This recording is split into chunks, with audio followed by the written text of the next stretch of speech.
Hello, my name is Melissa, and today I'm going to speak with you about contingency theories. There are 4 contingency theories that I will be speaking with you about. Let me start with my title. So the title is, what is your leadership style? What is your leadership style? Do you understand what your leadership style is? And why is it important to understand your leadership style? I'm glad you asked. So the reason why it's important to understand your leadership style is it provides you with a clear picture of your strengths, your weaknesses. It helps you to become a better communicator. It serves as a guide to be an effective leader.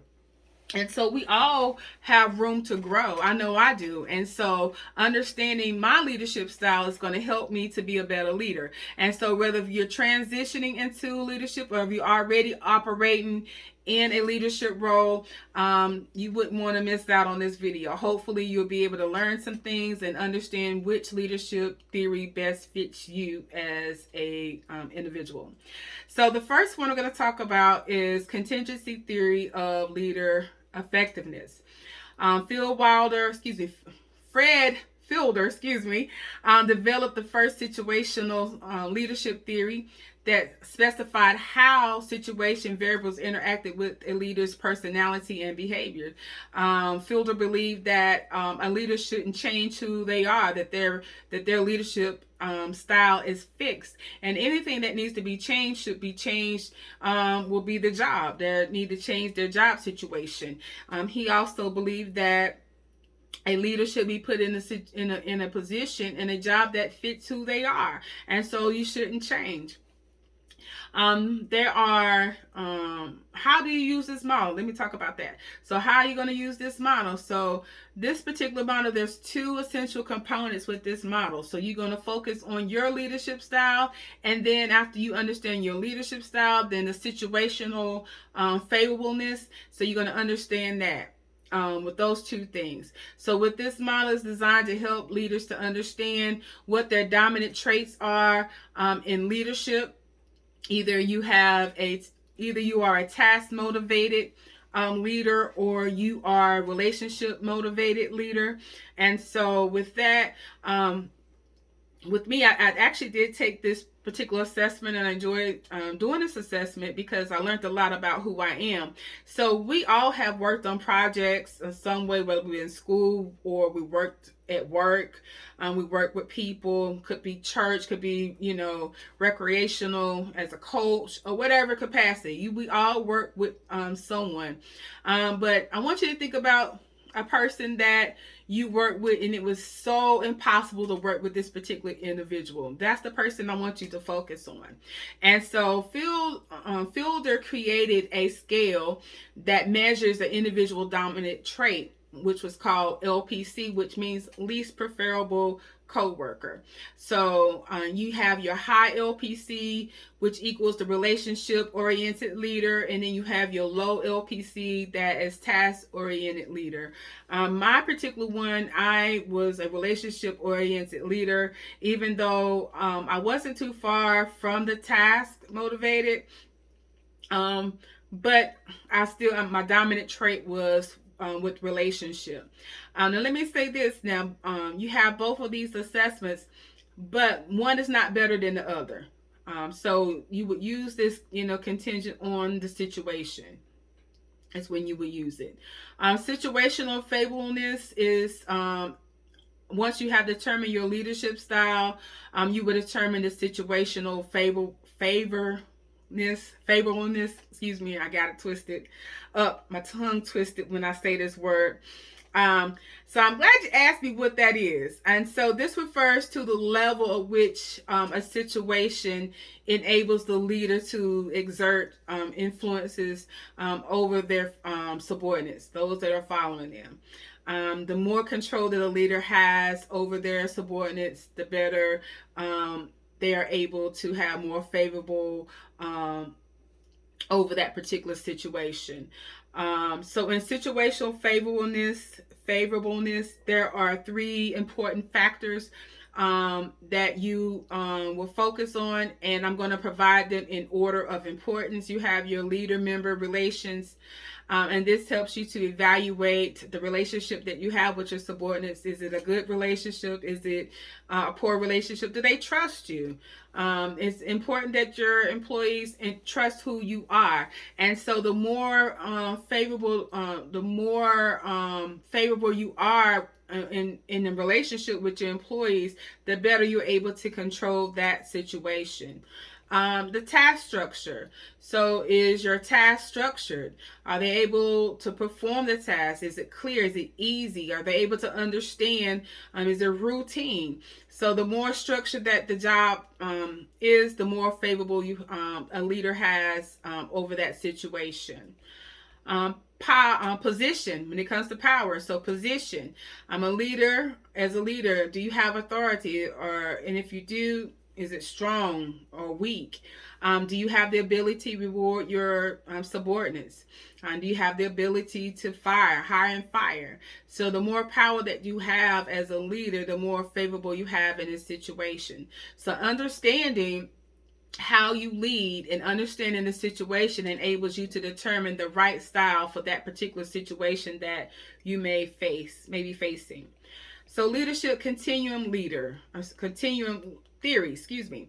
So Robert Tannenbaum and Warren Smith, they actually not necessarily collaborated, but they worked together on this theory, helping to develop this particular theory of contingency, which states that a leader's behavior is a continuum from boss-centered to subordinate-centered of leadership. They identified there are 7 leadership styles with this particular theory. Before I get into that, to understand this particular model, it was designed to help leaders to understand from how you go from boss-centered to subordinate-centered, that will help to get the best performance out of your subordinates. And so with that, you want to focus on the boss. So the boss is the leader's personality, their behavior, their preferred style. Is contingent on experience and expectation and confidence and value that they have in their subordinates. And this it'll be before you'll be able to choose the selected leadership style that best fits you once you understand this particular component. The subordinates. The followers prefer their leaders to be their leaders' personality or behavior. So this means that the followers have a willingness to participate. They have more freedom, and so this here enables you to select the different types of subordinates that you have based upon who they are, their willingness. You have situations, and in situations, this is dealing with the environment piece of it. How big is your organization? The size of your organization. Is it structured? Do you have goals in place? So those are things that you want to consider when you are selecting the right leadership style. And so the 7 leadership styles are tail. So tail means that you just telling your subordinates, okay, this is the decision that I've made. So you're stating your decision. Number 2, you're selling. You're selling you make the decision, and you convincing your subordinates why this is the best decision for the organization. Number 3 is you suggest. So you present the decision, and you asking, you have any questions. You want to give them an opportunity to ask questions. Number 4 is consult. So with consult, you're going to present the decision as a leader, and then you may make some changes contingent on the feedback or the input you may get from your subordinates. Number 5, you're going to state the decision, and then you're going to ask for recommended decisions. And then you'll make that final decision as a leader. Number 6, you're going to have delegates. And so the leader allows the employees to make decisions within limits. And number 7, the last one is abdicates. And so the employees are able to make ongoing decisions when you're providing giving them that opportunity. The next one is path goal leadership theories. Path goal leadership theories was helped develop by M.G. Evans and Robert House.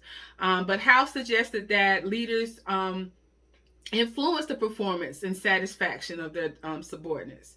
The path goal leadership focuses on situation and the leaders, and not the leaders' behaviors, and not their traits, their fixed traits. So the fixed traits was not involved in this particular theory. So instead, leaders must select appropriate leadership styles regardless of how their traits are and their behaviors. So this model helps to determine the employee's objectives. So it focuses more on the employee. What are their objectives? What are their goals? And how are you going to help them to achieve those goals?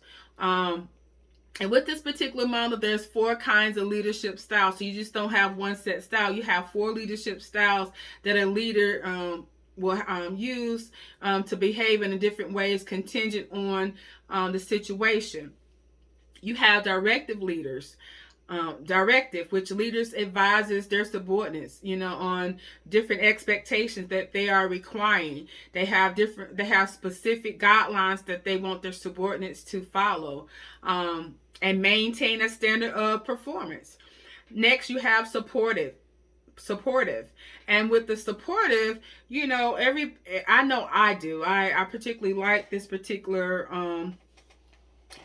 theory, but you want to have a leader that is caring, that cares about their subordinates, that they're friendly, and that they're concerned about their needs. The next one would be participative.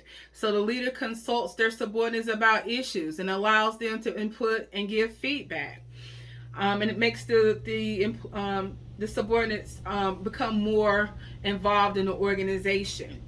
And the last one is achievement oriented. And the leader sets challenging goals that they know that their subordinates can achieve the goals. So the leaders expect their subordinates to perform, when they're performing their jobs, that their performance is at a high level. And at the end, there's a reward at the end. So they're going to reward those subordinates that have achieved that goal. So the 2 components with this particular theory, you have your situational factors. So the 2 key components for situational factors, you have your subordinate situational characteristics, and you have your environmental situation factors. So the 2 that I'm going to focus on is called the locus control. Employees believe that they have the control. So they control their goal achievement. So that's internal. And the external part is that they believe that their goal is achieved by others. And then the next situational characteristics is the ability to extend employees' ability to achieve goals. So the ability, employees have the ability to achieve their goals.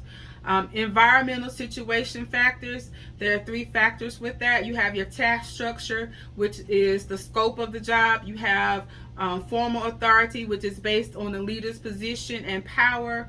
And then lastly, you have work groups. And this is when coworkers contribute to the job satisfaction and relationship.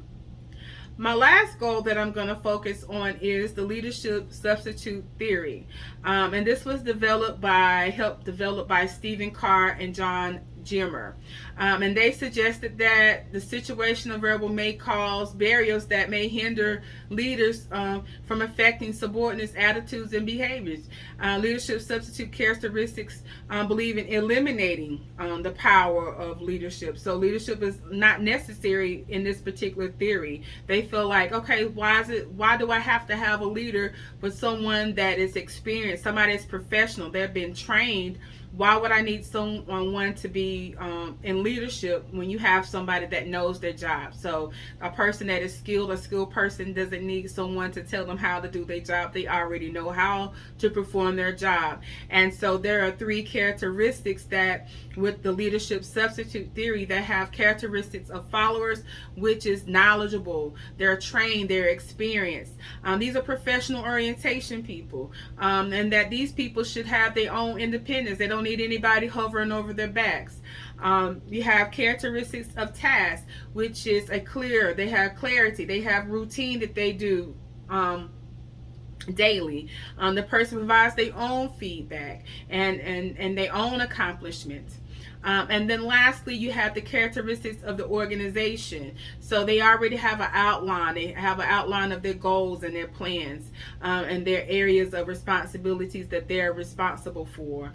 They have the inflexibility of rigid, and they understand that I can't be flexible, but there's inflexible. That means I can't bend the rules. There are procedures and guidelines that I have to follow. And this type of environment involves close-knit co-workers that work together, and they are not rewarded. Their rewards is not controlled by a leader. And so the one that I identify the most with would be, and I could fit myself in different categories with these four leadership theories, but the one that I think that will fit best for me would be the path goal leadership theory. And the reason why I say that, because of the four kinds of leadership styles. And so you just don't have just one set style, but you're able to be flexible, contingent on the different types of situations. So I hope you have learned something from me. I hope this video was clear. I hope you can find understanding of which leadership style works best for you. Thank you.